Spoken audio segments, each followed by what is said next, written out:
Natatandaan mo pa ba si Isabela Guzman? Malaya na kaya siya ngayon?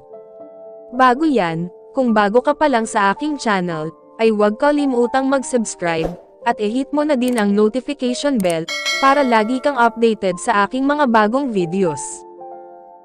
Sino nga ba ang makakalimot sa babaeng may napakaamong mukha, na nasa courtroom? Bago natin malaman ang kalagayan niya ngayon, ating balikan ang ginawa niya, noong 2013.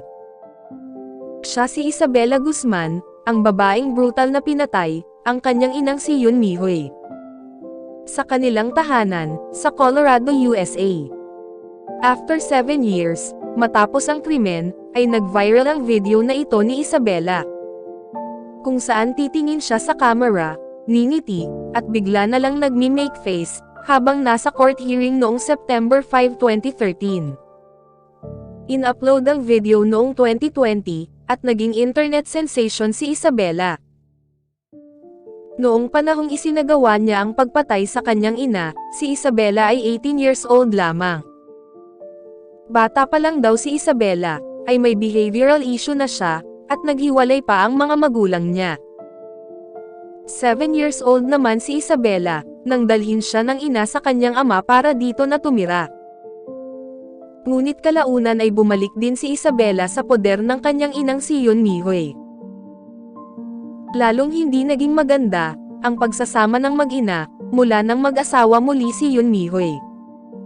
Noong August 2013, ang mag-ina ay hindi na magkasundo.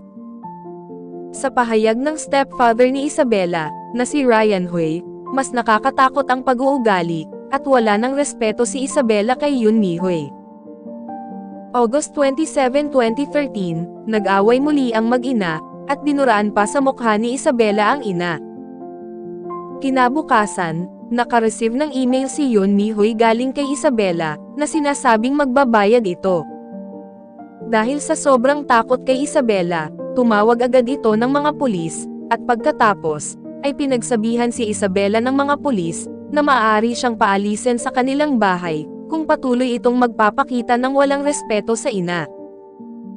Tinawagan din ni Yoon Mi-hoy, ang biological father ni Isabela na si Robert Guzman, para mapagsabihan si Isabela, tungkol sa tamang asal, at dapat na irespeto ang mga magulang. Inakala naman ni Robert, ay effective ang ginawang pangangaral kay Isabela. Dahil ilang oras lamang, ay matapos ang pag-uusap nila, ay nangyari na ang pananaksak ni Isabela sa kanyang ina. 9:30 ng gabi, noong August 28, 2013, dumating sa bahay si Yoon Mi-hoy, mula sa trabaho. Sinabihan pa niya ang asawa, na aakyat na para makapag-shower. Ilang sandali lang ay nakarinig siya ng kalabog at pagsigaw ni Yoon Mi-hoy. Umakyat agad si Ryan Hui, at eksaktong senaryo ni Isabela ang pinto ng banyo, pinipilit pa itong buksan ni Ryan, ngunit nailok na ito ni Isabela. Ilang sandali lang, ay nakita niya na may dugong umaagos palabas ng pinto. Bumaba si Ryan para makatawag sa 911, pag-akyat niya, ay narinig pa niya ang asawa na binanggit ang salitang, Jehovah. At pagkatapos, ay eksakto namang paglabas ni Isabela, mula sa banyo, duguan at may hawak na kutsilyo. Diretso ang tingin, at tuloy-tuloy lang daw na lumabas si Isabela ng bahay. Pagpasok ni Ryan Hui sa loob ng banyo, nakita niya ang asawa na nakahandusay sa sahig, naliligo sa sariling dugo, at wala ng buhay.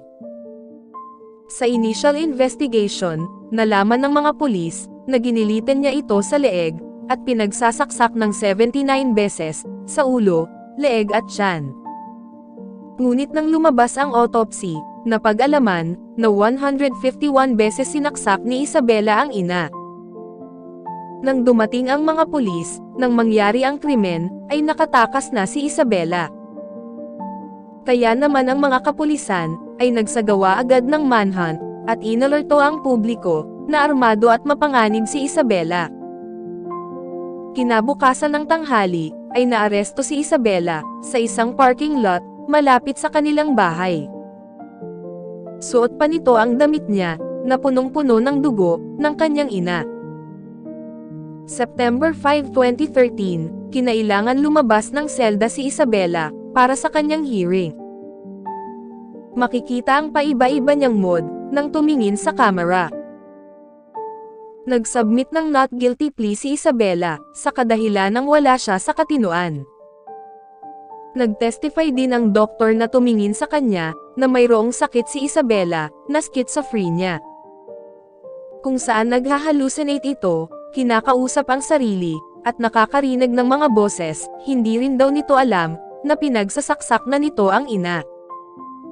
Ang inakala daw ni Isabela, ay may pinatay siyang nagngangalang Cecilia, para mailigtas ang mundo. Pinaboran ng korte, ang not guilty plea ni Isabela, kaya naman imbes na sa kulungan, ay sa isang mental health institute sa Pueblo siya dinala, at mag-stay doon, hanggang sa hindi na siya maging threat sa sarili, at sa ibang tao. Hindi inakala ni Isabela na sisikat siya, dahil noong 2020, maraming TikTok users ang nag-upload ng kanyang video, noong panahon ng kanyang arraignment. Nakilala siya bilang sweet but psycho, ang taglay na kagandahan ay agaw pansin. Ang iba ay ginagaya pa ang kanyang facial expressions noong nasa courtroom si Isabela. Gayunpaman, noong November 2020, nagsambit ng petition sa korte si Isabela, para makalabas na sa mental hospital. Ayon sa kanya, ay wala na siyang gagawing masama, at hindi na mapanganib, sa mga taong nakapaligid sa kanya.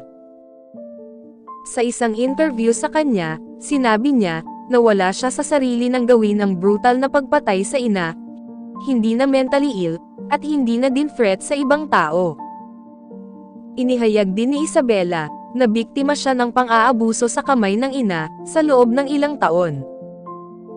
Ang kanyang mga magulang ay parehong Jehovah's Witnesses, umalis siya sa kanilang religion, at doon na nag-umpisa ang pananakit ng ina sa kanya. At noong June 2021, naaprubahan ang petisyon ni Isabela, na makalabas na ng mental hospital, para sa kanyang mga therapy sessions. Sa kabila ng alegasyon niya, sa pananakit ng inang si Yoon Mi-hoy. Binalikan niya ang pangyayari noong August 28, 2013. Kung maaari lang daw niyang baguhin, ang mga nangyari noon, ay gagawin niya. Anong masasabi mo sa story ni Isabela Guzman? Comment down below ang iyong opinion. Kung gusto mo ang mga ganitong kwento, ay huwag kalimutang mag-subscribe, at i-hit mo na din ang notification bell, para lagi kang updated sa aking mga bagong videos.